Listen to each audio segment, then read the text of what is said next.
Hello, I'm Sharon Scott Wilson. I'm publisher of Resort Trades Magazine. And this is a free publication. It's all based business to business for timeshare resort professionals, and it's all free. So please go to our website, resorttrades.com, and subscribe if you would. And it keeps us going, keeps us encouraged, and as well as subscribing to our YouTube channel. Today, we are so pleased. I heard Stephanie Ketron last month at the WIN conference, Art of WIN conference. She did such a spectacular job, and I invited her to speak for us. She is Vice President of Learning and Development at Westgate Resorts. So we're so thrilled to have you, Stephanie. Thank you. Yes, thank you so much for having me. I'm so excited to be here. Well, we're more excited. Stop Training Dysfunction. Great title, Stephanie. I think that's a good one. I'm all for every kind of dysfunction being stopped. And our first question is, you said that there's a big change from when you first started your career in training and development. So please explain how that is. It's interesting. Yeah, so, I've been in the space of learning off and on for like 15 years. I started my career in like retail, which I think you heard about a little bit about at the Art of WIN conference, right? And was in operations, then went into food and beverage, got a little taste of training in that aspect, and have kind of sort of grown in the space of learning and training ever since then. I found an early passion for that.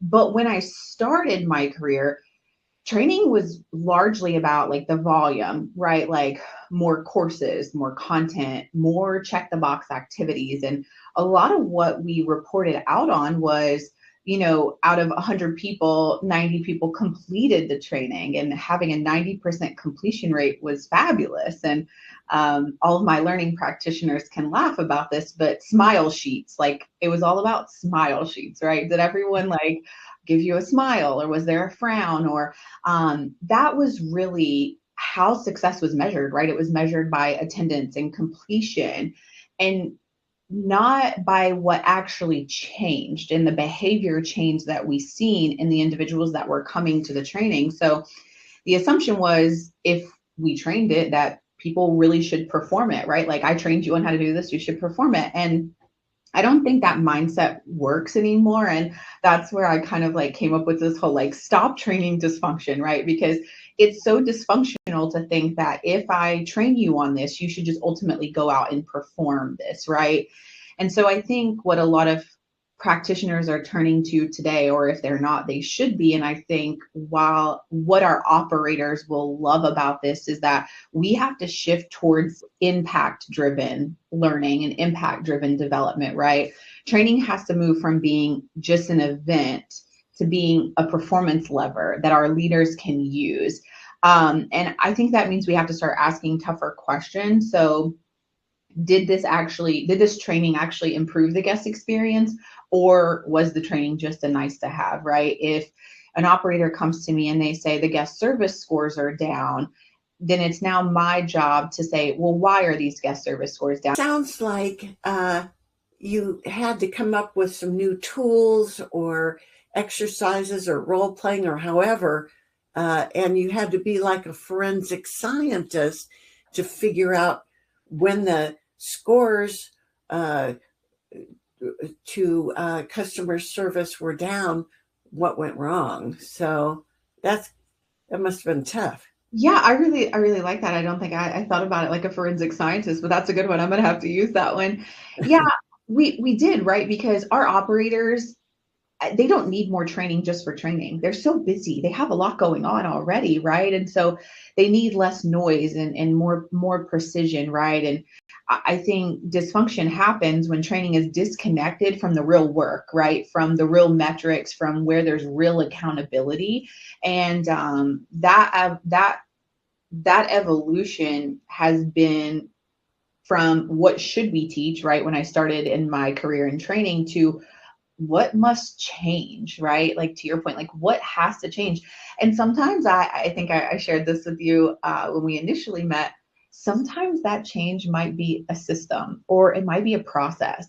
And it might not even be something that we can train to because something else is broken. And so again, I like the forensic science, right? Because I think I have to be that person a little bit and go in and kind of dig in and say, what's really going on here? What can I help change? And then, what really start to ask those questions of did the training move the business metric if we implemented a training? And if it didn't move the business metric, then what else needs to change? Is there something that we missed?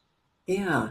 Well, it's quite a task you have to go through, and it's nothing that you can just ask Chat GPT to figure out either. You you have to really emotionally, I guess, get involved and figure it out. So, what would you say is the key to crafting training programs effectively?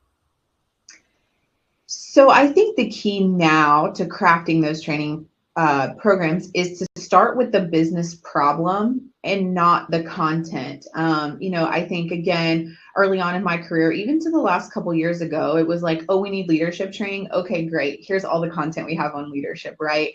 And but really not ever dissecting that business problem and understanding what problem are they really trying to solve. And so I think effective training is really reverse engineered, right? You begin by defining like what success looks like operationally, whether that's to improve our top box scores or have a faster onboarding time, right? So we can get people on the floor quicker, or we have fewer escalations to our leadership teams, or we have stronger bench talent, right? Waiting to go into the next role. And then you build learning that directly is going to support those outcomes. I think another critical piece is designing for the environment that people are in and not the classroom. But I did want to also ask if you could work in what types of roles or what type of personnel, what kind of staff are you training? Yeah, so currently in my role at Westgate, we train a lot, like a wide range of team members. So from the frontline team members that work in your housekeeping department, your front desk agents, the ones checking you in, right? All the way through to those engineers that maybe have to come in your room and fix something, right? Even over to our corporate offices, training the individuals that support on the other side, right, that support in the contact center. So making sure that the individuals that are answering the phone are doing so effectively to support the overall guest experience. So I guess 99% of your training is involved with how people treat the customer. Yeah, I would say a large portion of our training definitely is, the impact that is happening to the end user, such as our guests, our owners, that are all coming in to visit our resorts. Yes. Yeah, you're not teaching them how to make a bed. I am not teaching them how to make a bed, and I'm not the best bed maker. I try to make mine every morning, but not with those nice, crisp lines. Well, let's see. This says, how does your department at Westgate blend development initiatives with organizational goals, and how does this ensure measurable growth and success? So we treat learning as a strategic partner and not a service function. And I know that that's odd, and that's even new for Westgate. It's not something that we've always done, right? And I think it's very new for the learning industry, is being more of a service function and less of a support function, right? Because when you think about those that fall under the HR umbrella, a lot of times we're thought about as support functions. And yes, while we're here to support, I think we're also here to provide a service. And so every major initiative that we support, we find a way to tie that directly to an organizational priority, right? So some of our key initiatives are the guest experience, right? Our financial success and our team member experience. And so we have to align with our operators up front to define what success looks like in all of those areas. And then we design the learning that supports those exact outcomes, right, that they're looking for. And I also believe that measurement is like non-negotiable. We have to find a way to measure what we're doing beyond those like completion rates, right? That was my very next question. How do you measure these things? It starts with really understanding what they're measuring, right? Like, what are my operators measuring to? Let's use our front office, for example. So, at our front desk, these team members are checking in guests, and they're being measured on that experience that they're providing to the guest and to the owner. And our owners and guests are doing a survey at the end of their stay. And so I want to see, and my team looks at that data every single week to see the trends in that data. Where are we, and where are we scoring high? Where are we scoring low? And we start to dig into some of those data points that we start to see dip. Oh. Why are we seeing these dip? What is happening? There's a lot of factors that go into that, right? But then we'll work with our national directors of those business areas, and we'll say, this is what we've seen. What have you seen? Maybe we implemented new scripting at the front desk, and maybe that new scripting isn't landing well with our guests and owners, or maybe we didn't, maybe the training wasn't successful the first time, so it didn't stick. And so we start to look at that data and compare all of that information and ask a lot of questions to understand, do we need to go back and retrain these front desk agents, or was the script we implemented maybe just not the best script, right? Is it too long? Do people spend too much time in line? Are we spending too much time on the check-in? So that's just one example. But we're adding all of it. This is really a lot more complex than one might imagine. Yes. I think it's just, again, it's very different than I think the space of learning has been in. It's really, before was in a, yes, we train them on guest service. We check the box, we train them, right? But now I'm asking the question, okay, we train them on guest service, but are they delivering guest service the right way? And if they're not delivering guest service the right way, why are they not? And so again, that's where I go into my, kind of 5 whys. Is it the tool they're using, the process that they're doing? Is it the training that they received or maybe didn't receive? And really trying to diagnose from all of those things. Wow.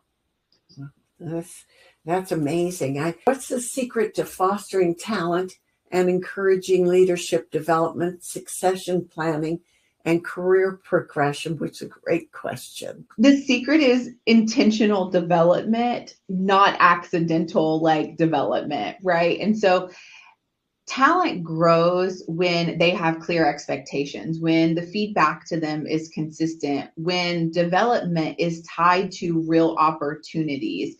I don't think that those opportunities have to always be going up the ladder either. I think that we're very much in a space in the talent market where people want to grow, but they're okay growing to either side, right? Up or sideways.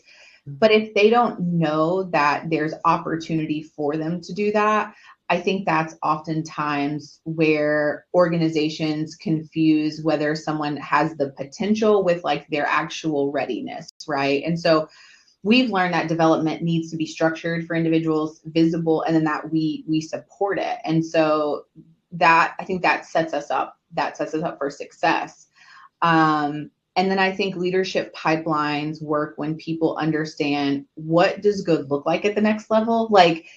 Really maybe giving them someone that's already at the level they want to be at and showing them what good looks like at that level. And then what skills and behaviors matter the most to get there, because as you know, we'd be remiss if we don't talk about AI and how much it's changing the world and the skills that are needed to move even, again, to the position right beside of yours kind of thing. And so, and then people want to know, how can they actively prepare, not just sit and wait, right? I think a lot of times we have these leadership benches that maybe sit and wait for the next role, but if you don't use it, you lose it, right? Isn't that the old saying? Yeah.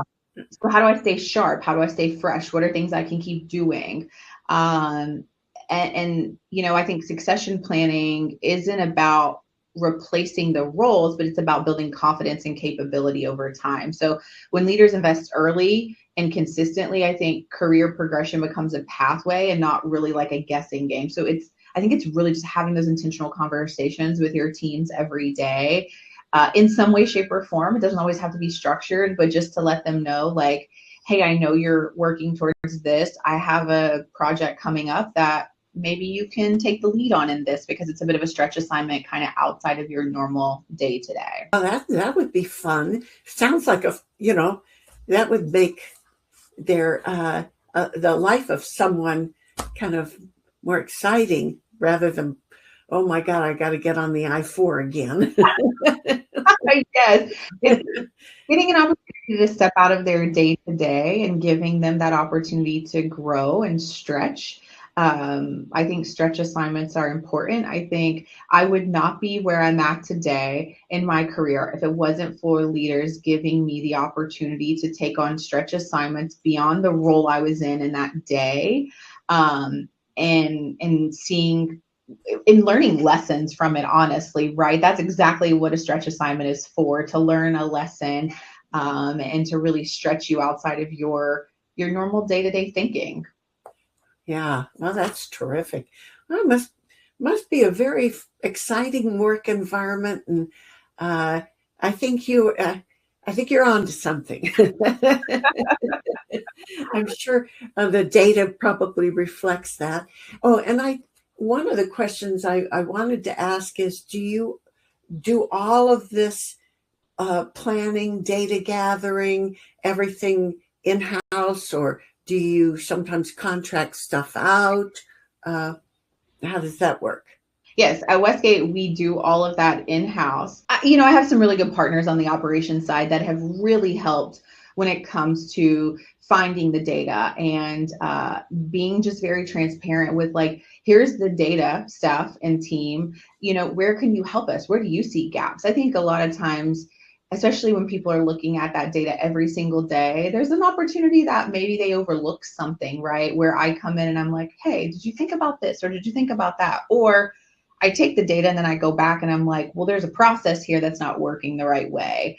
And so maybe we need to change that process. But to sum up your question, yes, we do it all in-house, but I think it's because we have a lot of really great, talented people at Westgate that allows us to be able to do that. Well, I'm really impressed with Westgate. I must confess. And I really appreciate your time.